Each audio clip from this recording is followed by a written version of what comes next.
В истории Чувашии всякое бывало. Отсталость и разруха, лишения и потери, успехи и достижения.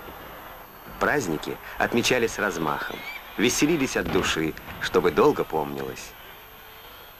24 июня столица Чувашии салютовала в честь славной даты. В этот день, в далеком 1920 году, председателем Совнаркома было подписано постановление об образовании Чувашской республики.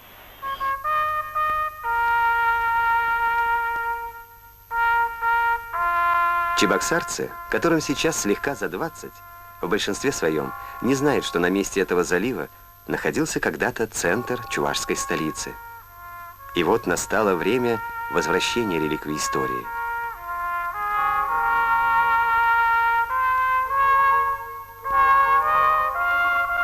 Возрождению исторической части Чебоксар активно содействует президент Чувашии Николай Васильевич Федоров.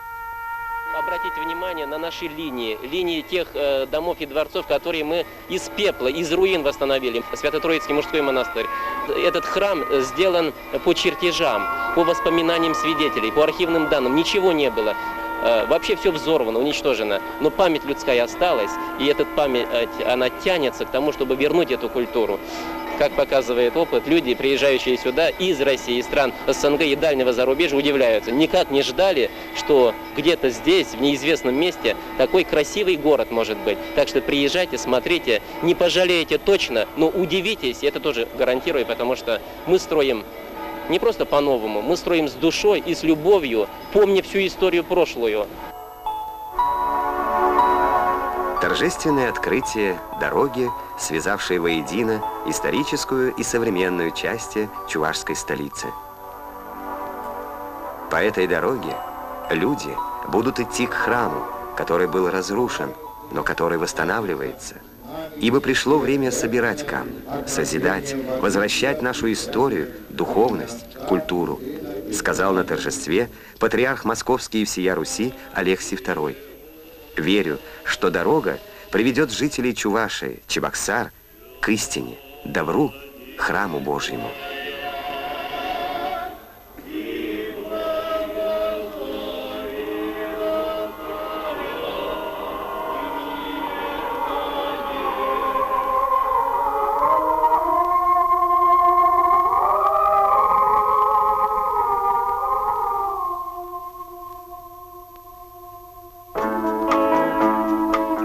К праздничным дням была приурочена ставшей традиционной выставка «Чувашия. Новое время». Созданный в республике мощный экономический потенциал требует скорейшего перехода в русло рыночных отношений. Поэтому на выставке было уделено большое внимание новым технологиям в бизнесе.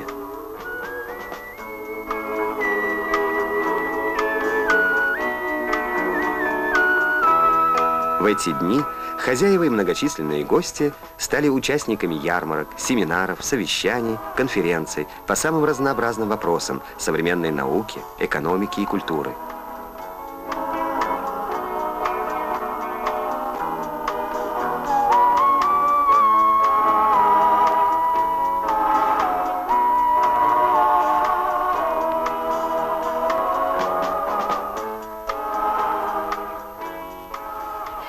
Республиканский выставочный центр и прилегающие к нему территория на время празднования были отданы любителям пива.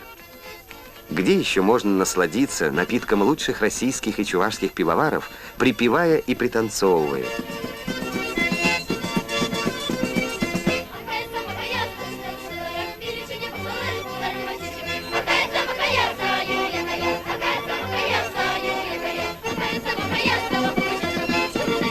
Понравилось все. День российского пива, день чувашского пива, выставка.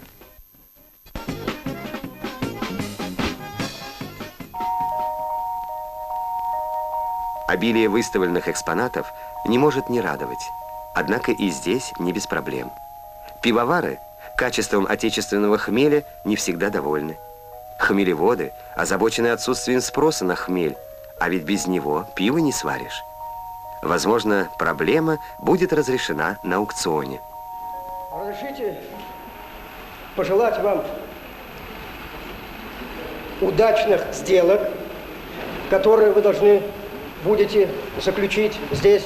Предметом нашей встречи является товар, в данном случае хмель, и контракты, которые, я надеюсь, будут здесь оформлены в достаточном количестве. Опытное хозяйство хмелеводческое Цивильского района. Хмель урожая 95-го года, джутые мешки. Альфа-кислота 2-3%. Количество 1,5 тонны. Стартовая цена 14 миллионов рублей. Предоплата, самовывоз. Поставка немедленно. Местонахождение Чувашия. Сертификат качества имеется. 14 миллионов рублей имеется. Номер 7.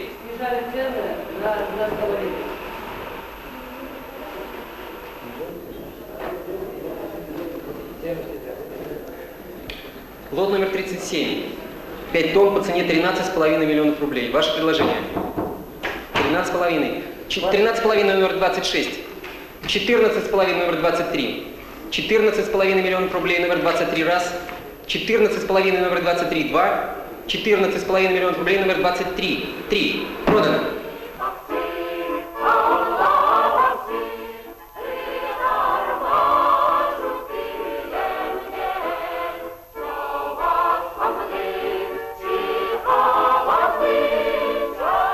Ярмарка завершилась вручением дипломов. Среди победителей оказалось немало сортов пива, изготовленного в Чувашии. Здесь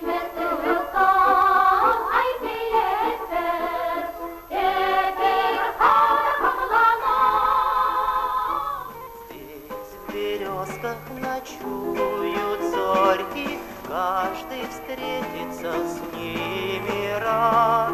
Волжские зори, солнце. Набережные Волги.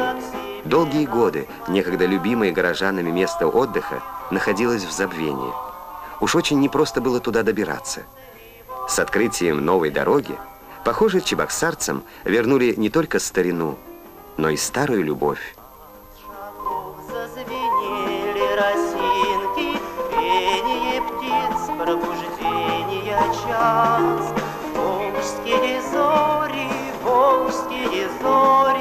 алое утро встречает нас. Волжские зори, алое утро встречает нас.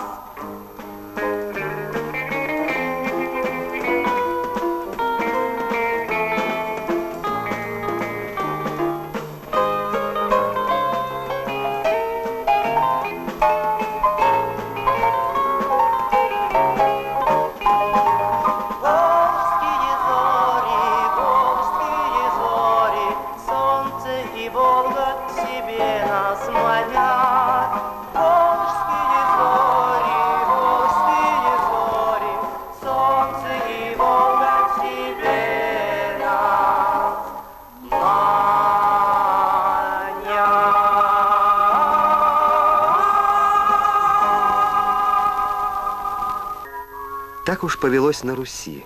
Печаль и скорбь шагают рядом с радостью и весельем. 55 лет назад началась война, унесшая десятки миллионов человеческих жизней. Тысячи сынов и дочерей земли чувашской полегли на полях сражений Великой Отечественной, грудью заслонив родину от вероломного врага. 22 июня их потомки пришли к вечному огню монумента славы, отдать дань беспримерному подвигу павших своих земляков, почтить память победителей.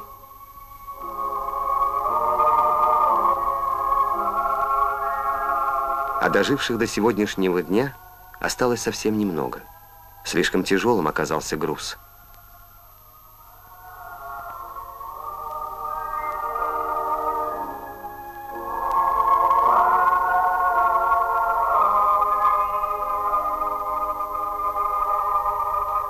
В этот день 10 героям Советского Союза и полным кавалерам орденов славы, живущим в Чувашии, президент Федоров вручил ключи от подаренных им автомобилей. А некогда поверженный противник сегодня далеко впереди своего победителя и в экономическом, и в социальном развитии. Немецкие бизнесмены завоевывают перспективный рынок России, налаживая контакты непосредственно в регионах. Ваш президент лично хорошо знаком с господином Кинкелем, нашим министром внешнеэкономических связей. По этому каналу дошла информация о Чувашской республике и до нас, до нашей организации. Мы решили, что регион сравнительно интересный, и организовали такую пробную команду, предложили нашим предпринимателям съездить в Чувашию. Интерес сравнительно большой. Конкретные пожелания у наших фирм, конкретные предложения, чего они хотят здесь добиться в Чувашии. Я надеюсь, что после сегодняшних переговоров эти пожелания хотя бы частично реализуются.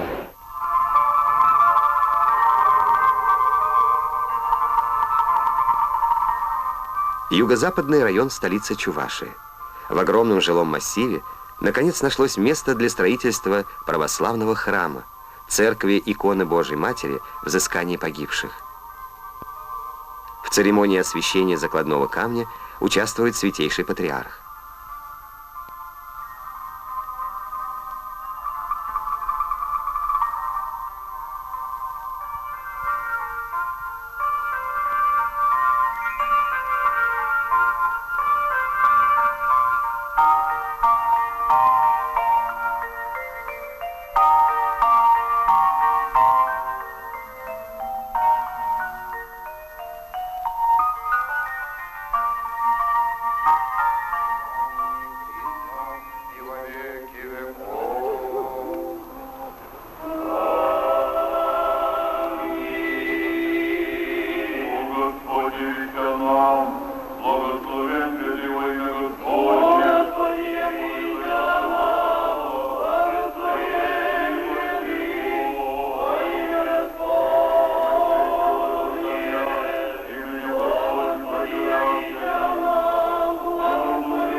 Алексий II осветил закладной камень и еще одного храма в ново-южном районе Чебоксар. Таким быть новому храму.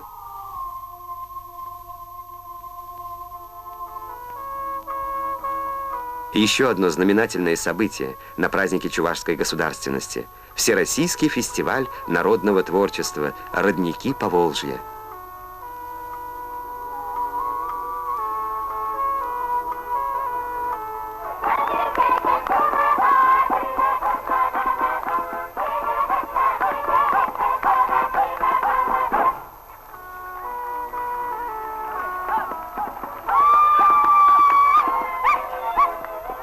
Показать свое искусство в Чебоксары прибыли лучшие фольклорные ансамбли Чувашии, регионов Поволжья и Урала, народные коллективы из других республик и областей России и даже из Древнего Египта.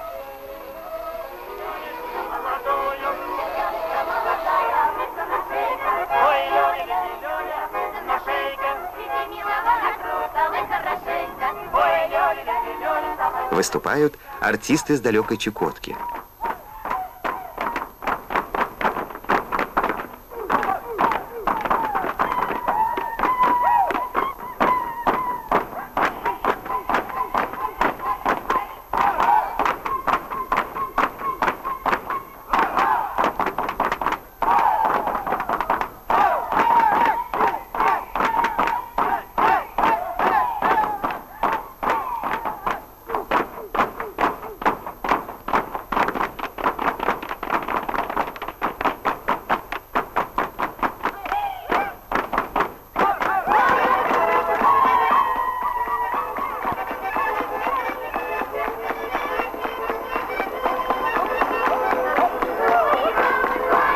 Фестиваль продолжался на многочисленных сценах и площадках чувашской столицы, радуя чебоксарских зрителей задорными песнями и плясками.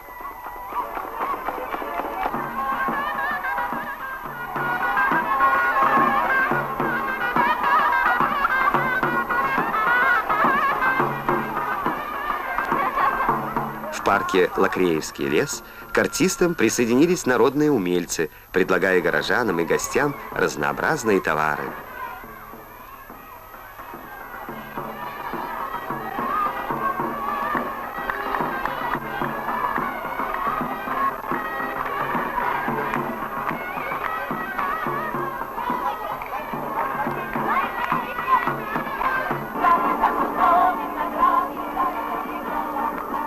Наконец, родники Поволжья потекли по чебоксарским улицам, сливаясь в мощную, многоголосую реку народного праздника в честь чувашской государственности.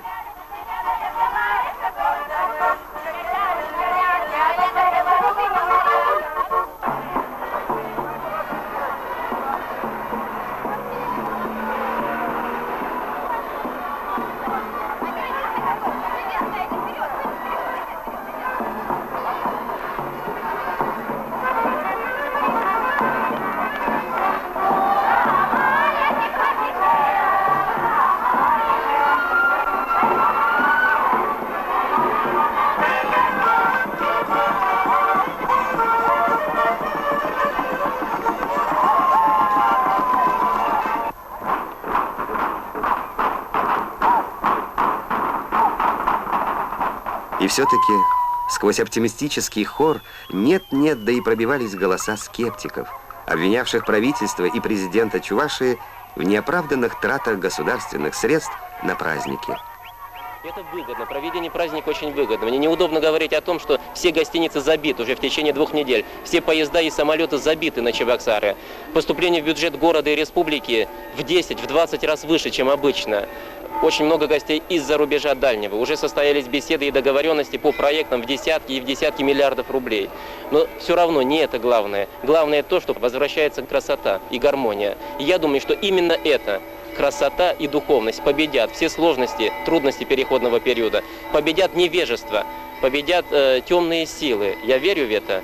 И мне кажется, с каждым днем все больше и больше становится сторонников духовности, людей, которые понимают, что очень много страшных преступлений в прошлом совершено, надо извлечь уроки, надо покаяться, всем просить у друга прощения, потому что выше гармонии и выше любви людей друг к другу нет ничего. Вот и догорел праздничный фейерверк. Закончился День чувашской государственности. Завтра столица Чувашии проснется городом-тружеником, поспешит на заводы, фабрики, строить, учить, налаживать новую жизнь. И когда-нибудь, быть может, в такое же тихое летнее утро встретит свое счастливое будущее.